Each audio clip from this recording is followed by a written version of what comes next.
नमस्कार साथियों, आपके अपनी YouTube चैनल हिंदी ज्ञान सागर में एक बार पुनः आपका हार्दिक स्वागत है। जैसा कि आपको दिखाई दे रहा है, शब्द शक्ति के बारे में हमने पहले कुछ प्रश्न है वो पूर्व एग्जाम के अंदर आए हुए थे, उनको हल किया। उसका पहला भाग है वो मैंने पहले डाल दिया था। आज हम उसके आगे के कुछ प्रश्न हल करेंगे और प्रश्नों के साथ साथ में ये प्रश्न भी हैं वो पूर्व एग्जाम में आए हुए हैं। इसके साथ साथ में हम अभिधा शब्द शक्ति के विस्तृत विवेचन के बारे में भी पढ़ेंगे। चलिए, आपका ज़्यादा समय खराब न करते हुए हम वीडियो को शुरू करते हैं। लेकिन इससे पहले आप चैनल को अगर सब्सक्राइब नहीं किया है तो सब्सक्राइब अवश्य कर लें।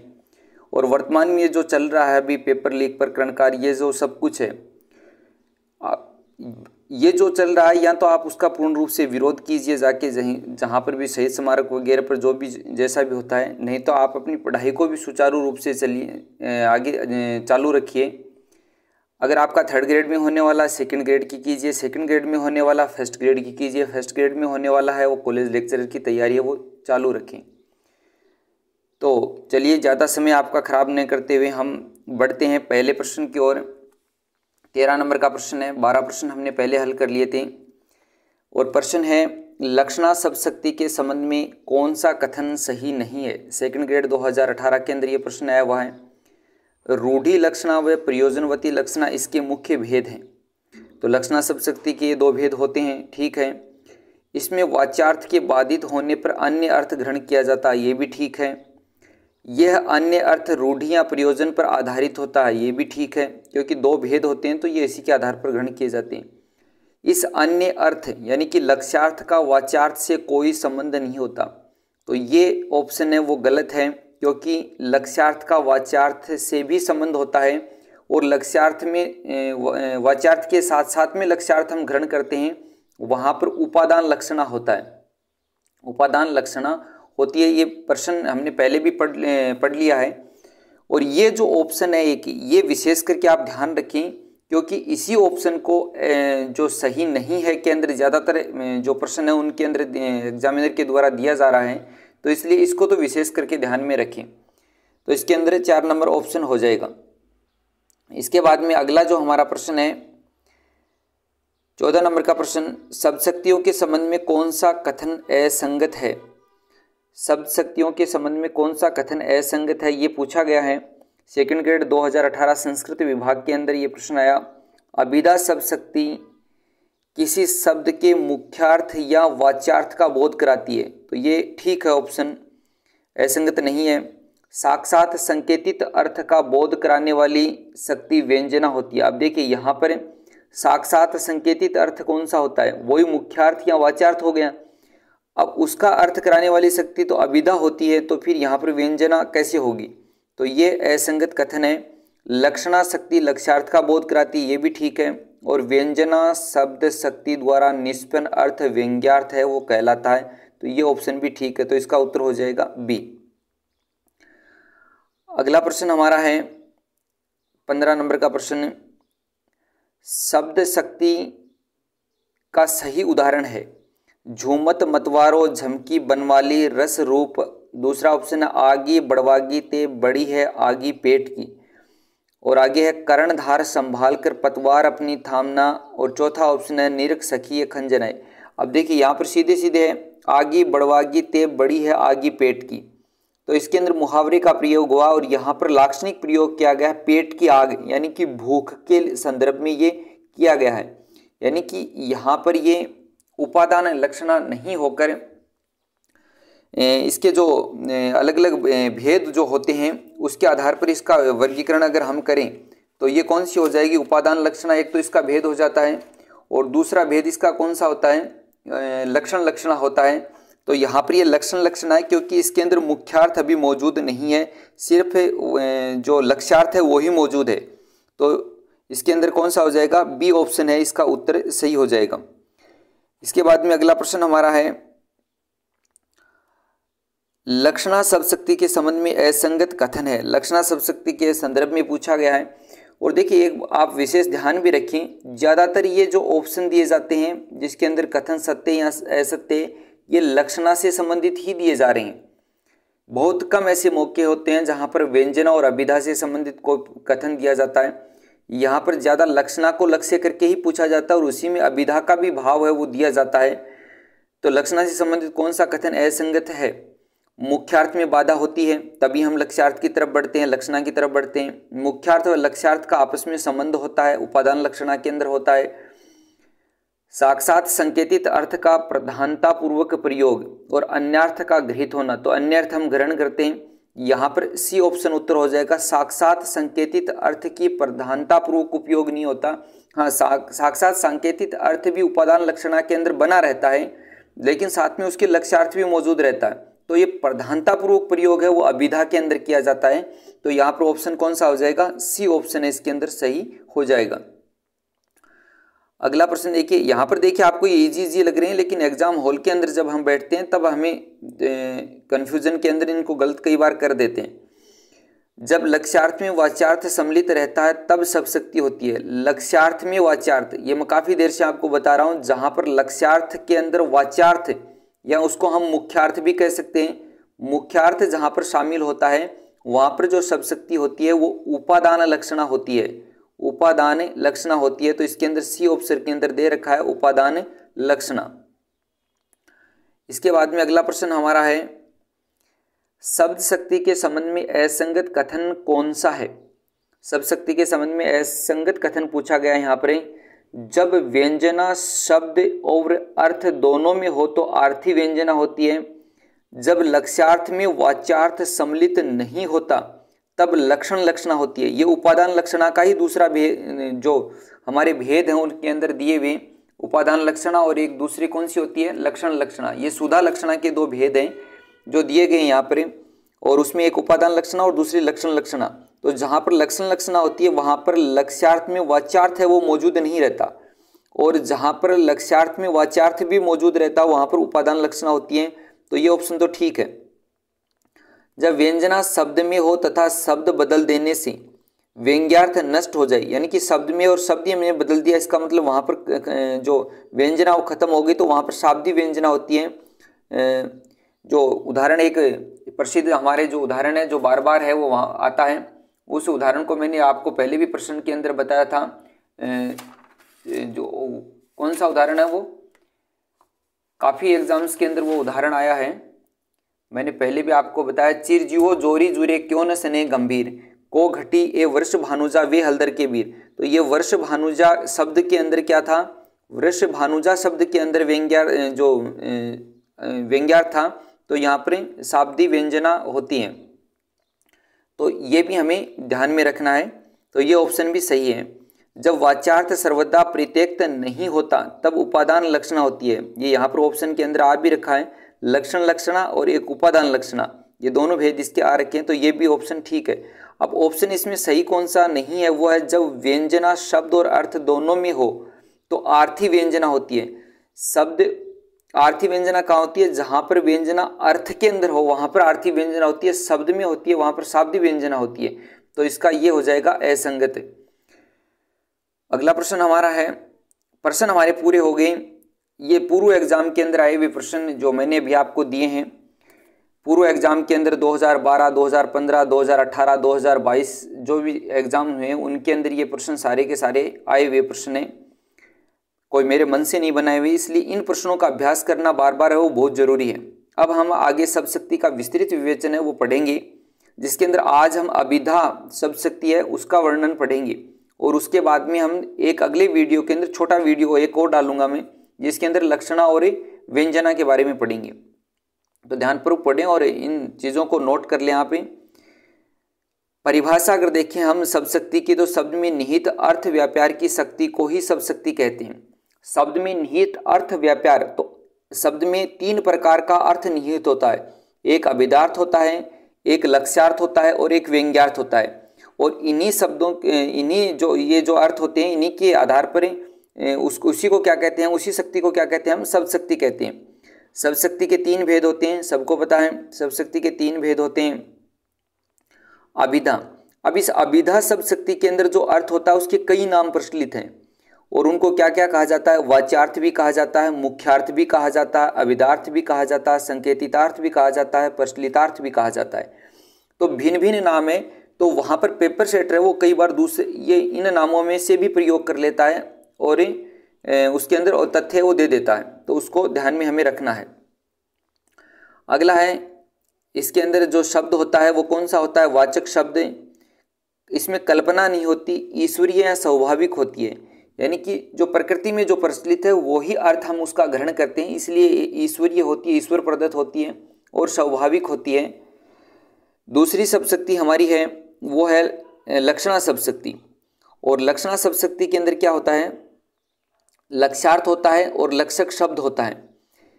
इसमें थोड़ी कल्पना होती है और मानवीय और कृत्रिम मनुष्य के द्वारा इसका जो अर्थ है वो अन्य अर्थ ग्रहण किया जाता है। अन्य अर्थ से तात्पर्य यानी कि लक्ष्यार्थ उसका ग्रहण किया जाता है, इसलिए मनुष्य द्वारा ये निर्मित है, मानवीय है, कृत्रिम है ये। अगली है जो शब्द शक्ति हमारी है वो व्यंजना शब्द शक्ति। और व्यंजना शब्द शक्ति के अंदर भी ये भी मानव द्वारा ही निर्मित है। व्यंजना शब्द शक्ति व्यंग्यार्थ होता है, इसके अंदर व्यंजक शब्द होता है, अधिक कल्पना होती है, ये अंतर है इसमें। इसमें थोड़ी कल्पना होती है, इसमें प्रधानतः कल्पना ही ज़्यादा होती है, यानी कि हर व्यक्ति अपने अपने अनुसार से कल्पना करता है इसके अंदर। जैसे कि आपको पता ही है, प्रसिद्ध सा उदाहरण है घंटी बजी, तो घंटी बजी तो अब इसके अंदर हर व्यक्ति अपने अपने अनुसार कल्पनाएं अलग अलग करेगा, तो इसलिए यहाँ पर कल्पना ही मूल रूप से इसके अंदर होती है। मानवीय और कृत्रिम ये भी होती है और लक्षणा भी होती है। इसके बाद में अगला है, आगे हम देखें, निम्न विद्वानों ने शब्द शक्ति को क्या कहा। ये पहले भी एक एग्जाम के अंदर ऑप्शन के अंदर आया हुआ था, जहाँ पर मम्मट का शक्ति दे रखा था और विश्वनाथ का व्यापार दे रखा था। तो ये हमें याद रखनी है, इसके अंदर ये कन्फ्यूजन नहीं होना है कि भाई किसने क्या कहा। तो मम्मट ने इसको व्यापार कहा, विश्वनाथ ने इसको शक्ति कहा, कुमारिल भट्ट ने इसको तात्पर्य कहा। तो ये इन तीनों ने नाम दिए थे शब्द शक्ति का, तो इनको भी ध्यान रखना है। मम्मट ने इसको व्यापार कहा था, विश्वनाथ ने। अब आप कैसे भी इसको ट्रिक के माध्यम से या आपको सीधे तौर पर याद होती है, तो सीधे तौर पर इसको याद है वो कर लेनी है। इसके बाद में है अभिधा शब्द शक्ति। अभिधा शब्द शक्ति है उसको प्रथमा भी कहा जाता है, मुख्या भी कहा जाता है, अग्रिमा भी कहा जाता है। ये तो इसके अभिधा के नाम है और वहाँ पर वो संकेतार्थ है, मुख्यार्थ है, वाच्यार्थ है, वो इसके अभिधा के अंदर जो अर्थ होता है उसको कहते हैं। तो इसको प्रथमा, मुख्या, अग्रिमा है, वो कई नाम है वो दिए गए इस शब्द शक्ति को। विश्वनाथ ने साहित्य दर्पण में इसको अग्रिमा कहा। कई बार तथ्य के अंदर डाल देते हैं कि निम्न में के अभिधा शब्द शक्ति से संबंधित कौन सा तथ्य है वो असंगत है, तो विश्वनाथ की जगह मान लीजिए किसी और विद्वान का नाम डाल दें, कुमारिल भट्ट का ही मान लीजिए नाम डाल दें, कुमारिल भट्ट ने साहित्य दर्पण में अग्रिमा कहा है। तो पहली बात तो साहित्य दर्पण ग्रंथ किसका है? विश्वनाथ का, ये भी हमें याद रखना है। और फिर विश्वनाथ ने इसको अग्रिमा कहा, कुमारिल भट्ट ने इसको अग्रिमा नहीं कहा है। अगला है, पंडित रामदहिन मिश्र ने साक्षात सांकेतिक अर्थ का बोध करवाने वाली शक्ति को अभिधा कहा। कई बार मान लीजिए तथ्य के अंदर ये भी डाल दें कि साक्षात सांकेतिक अर्थ का बोध करवाने वाली शक्ति ही अभिधा है। ये किस विद्वान ने कहा? पंडित रामदहिन मिश्र ने। इसके बाद में अगला है, अर्थात जिस शब्द शक्ति में बिना किसी बाधा के मुख्यार्थ अर्थ मुख्यार्थ की प्रतीति हो जाए, प्रतीति यानी कि उसका ज्ञान हो जाए, वहाँ अभिधा शब्द शक्ति कहे उसको कहा जाता है। तो यानी कि हमें सीधे सीधे तौर पर ये याद रखना है कि जहाँ पर कोई बाधा नहीं हो, हमारे मन में सबसे पहले जो विचार आया, जो मेरे मन में आया वही विचार आपके मन में भी आया। मैं ये कहूँ कि जैसे घोड़ा कहा जाए तो मेरे मन में भी घोड़े का विचार वही आएगा, आपके मन में भी विचार वही आएगा। यानी कि कहने का तात्पर्य कि सीधे सीधे तौर पर मुख्य अर्थ जो होता है वही हम ग्रहण करें, हर कोई वही अर्थ उसका ग्रहण करे, वहाँ पर कौन सी होती है? अभिधा शब्द शक्ति होती है। इसके बाद में है, भिखारीदास ने एक दोहा लिखा इस पर, अनेकार्थ हूँ शब्द में एक अर्थ की व्यक्ति, तेहि वाच्यार्थ को कहे सज्जन अभिधा शब्द शक्ति। यानी कि अनेकार्थ शब्दों में भी उस शब्द विशेष का जो अर्थ वहाँ पर उस वाक्य के अनुसार जो निश्चित हो जाए, वहाँ पर कौन सी शब्द शक्ति होती है? वहाँ पर अभिधा शब्द शक्ति होती है। यानी कि जो वाच्यार्थ है उसको हर कोई व्यक्ति है, हर कोई सज्जन व्यक्ति है, उसको अभिधा कहता है। इसके बाद में है, अभिधा शब्द शक्ति द्वारा तीनों प्रकार के शब्दों का प्रयोग होता। अब ये तथ्य हैं वो कई बार इसके अंदर डाले जाते हैं। ये भी आया हुआ है किसी एग्जाम में, अभिधा शब्दशक्ति में तीनों प्रकार के शब्द होते हैं, रूढ़ शब्द, यौगिक शब्द और योग रूढ़ शब्द। रूढ़ शब्द जैसे यानी कि जो परंपरागत रूप से चले आ रहे शब्द हैं और वो एक शब्द विशेष के लिए रूढ़ हो गए, यानी कि हर कोई उसका वही अर्थ लेता है, तो वो रूढ़ शब्द कहलाते हैं। यौगिक शब्द हैं, उपसर्ग हैं, प्रत्यय हैं, इनके योग से बने हुए शब्द हैं, यौगिक होते हैं, यानी कि इनके अंदर दो का उपसर्ग या किसी धातु के प्रयोग से या कैसे भी, यानी कि जहाँ पर दो के योग से बना होता है, यौगिक बना होता है, तो उसको यौगिक शब्द कहते हैं। और योगरूढ़ शब्द, योगरूढ़ शब्द वो होते हैं जिसके अंदर योग भी होता है प्लस उसके साथ साथ में वो रूढ़ भी होते हैं किसी एक अर्थ के लिए। जैसे हम किसी को भी ले लें, गजानन, गजानन हम एक शब्द लेते हैं। अब इसके अंदर क्या है, गज और आनन दो शब्द मिले हुए हैं। गज मीन्स होता हाथी और आनन मीन्स होता मुख, यानी कि वैसे कहा जाए तो जिसका मुख है वो हाथी के समान हो, अर्थ ये ले। अब ये किसी का भी हो सकता है अर्थ लेने का तात्पर्य, लेकिन ये रूढ़ भी हो गया साथ साथ में। और रूढ़ किसके लिए हो गया, गणेश जी के लिए हो गया। हम जैसे ही गजानन शब्द लेते हैं तो हर किसी के दिमाग में एक ही शब्द आता है और वो आता है किसका, गणेश जी का। तो कहने का तात्पर्य कि रूढ़ भी हो गया और यौगिक भी है शब्द है, गजानन शब्द है, तो वो योग रूढ़ होते हैं। और तीनों ही प्रकार के शब्दों के अंदर कौन सी शब्द शक्ति हम प्रयोग में कर सकते हैं, अभिधा शब्द शक्ति है, वो उसको मान सकते हैं उसमें। अभिधा के अंदर क्या होता है, इसके बाद में कोशगत अर्थ होता है। अभिधा में कोशगत यानी कि जो हमारी डिक्शनरी के अंदर, अब कोशगत अर्थ का तात्पर्य वो ही हो गया, यानी कि जिसका हर कोई व्यक्ति वो ही अर्थ ले, जो मैं ले रहा हूँ वही आप ले रहे हैं, आप ले रहे हैं वही कोई दूसरा ले रहा है, यानी कि वो ही अर्थ उसका हर कोई ले, तो वो कौन सा होता है, अभिधा शब्द शक्ति होती है। अभिधा शब्द शक्ति मुख्यार्थ तक सीमित है, चाहे कोई वाचक शब्द एकार्थ हो या अनेकार्थ हो, यानी कि उसका मुख्य अर्थ है वो ग्रहण किया जाता है, चाहे वो शब्द एकार्थ हो चाहे अनेकार्थ हो, यानी कि मुख्य अर्थ तक ही सीमित रहती है। अगर दूसरा अर्थ हम वहां पर उसका ले रहे हैं तो इसका तात्पर्य ये हो गया कि वो वहां पर अभिधा शब्द शक्ति नहीं रहती, वो फिर लक्षणा की तरफ है वो बढ़ जाती है, लक्षणा की तरफ हम उसमें बढ़ जाते हैं। इसके बाद में है अभिधा में समुदायार्थ या अव्यार्थ दोनों पाए जाते हैं। समुदायार्थ यानी कि समुदायार्थ किसको कहते हैं, समुदायार्थ कहते हैं हमें जो रूढ़ शब्द होते हैं, यानी कि जैसे एक नाम लिया जाए, जैसे बकरी, घोड़ा या किसी और चीज़ का नाम लिया जाए तो वो एक समूह है, समुदाय है, और उसका हम वही अर्थ ग्रहण करते हैं। तो समुदायार्थ अर्थ रूढ़ शब्द होते हैं, और अव्यवार्थ शब्द जो होते हैं वो हम यौगिक शब्दों को उसके अंदर ले सकते हैं अव्यवार्थ के अंदर। अब इसके अंदर देखिए आगे इसके अंदर दे भी रखा है, जैसे रूढ़ शब्द कौन से होते हैं, रूढ़ शब्द सार्थक जिसके खंड नहीं किए जा सके, जैसे गधा है, छात्र है, ये इनको समुदायार्थ भी कहते हैं। तो कई बार ये तथ्य के अंदर डाल दिया जाता है कि अभिधा शब्द शक्ति के अंदर समुदायार्थ या अव्यवार्थ शब्द हैं वो प्रयोग किए जाते हैं, तो हमें उसमें असंगत कथन वगैरह वो छांटने के अंदर इसमें सहूलियत है वो रहती है। इसके बाद में है यौगिक शब्द। यौगिक शब्द जिसके सार्थक खंड भी हो सके प्लस सामान्य अर्थ उसका हम ग्रहण कर सके। उपसर्ग, प्रत्यय और समास, इनसे इनकी उत्पत्ति होती है यौगिक शब्दों की, और इनको अव्यवार्थ भी कहते हैं। और योगरूढ़ शब्द जो होते हैं, तीसरे नंबर पर योगरूढ़ शब्द आते हैं, इसके सार्थक खंड भी किए जा सकते, सार्थक खंड इसके भी किए जा सकते हैं और योगरूढ़ के भी किए जा सकते हैं, क्योंकि योगरूढ़ के अंदर योग भी होता है और साथ में वो रूढ़ भी होता है, यानी कि किसी एक विशेष अर्थ के लिए वो रूढ़ भी होता है, इसलिए इनको योगरूढ़ कहा जाता है। सार्थक खंड हो सकते हैं। अब देखिए यहाँ पर इसका सामान्य अर्थ लिया जाता है, लेकिन यहाँ पर इसका विशिष्ट अर्थ लिया जाता है। जैसे जलज, तो जलज का अर्थ जल और जय, जय मीन्स जन्म लेने वाला, तो जल के अंदर जन्म लेने वाला यानी कि कमल। तो ये समुदायार्थ भी होते हैं और ये अव्यवार्थ भी होते हैं, यानी कि इनके अंदर दोनों का योग होता है, ऊपर वाले दोनों का योग इसके अंदर होता है, तो इसको विशेष तौर से हमें ध्यान है वो रखना है। इसके बाद में अगला है यह शब्द शक्ति शब्द के, यह शब्द शक्ति शब्द के पहले पूर्व विदित या लोक व्यवहार में प्रचलित अर्थ का बोध करवाती है, यानी कि वही बात होगी पहले पूर्व विदित। तो तो पहले पूर्व विदित यानी कि परंपरागत रूप से चले आ रहे शब्द का जो अर्थ है हर कोई ग्रहण करता है, यानी कि रूढ़ शब्द होते हैं उनको उसका बोध करवाती है। लौकिक व्यवहार में अर्थ में प्रसिद्ध अर्थ का बोध कराती है।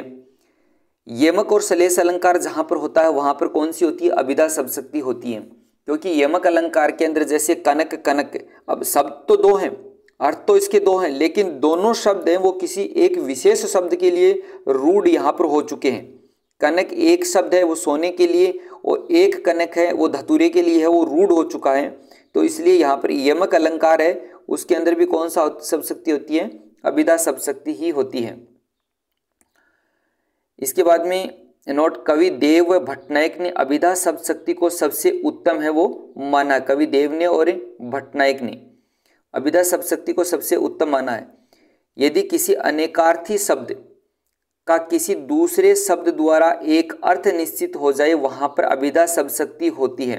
यानी कि शब्द तो वो अनेकार्थी, यानी कि उसके अर्थ तो कई निकल रहे हैं, लेकिन उस वाक्य के स्ट्रक्चर के अनुसार, उस वाक्य के अन्य शब्दों के भावों के अनुसार हम कह सकते हैं कि उसका एक ही अर्थ है वो निश्चित हो जाए, वहां पर कौन सी शब्दशक्ति होती है?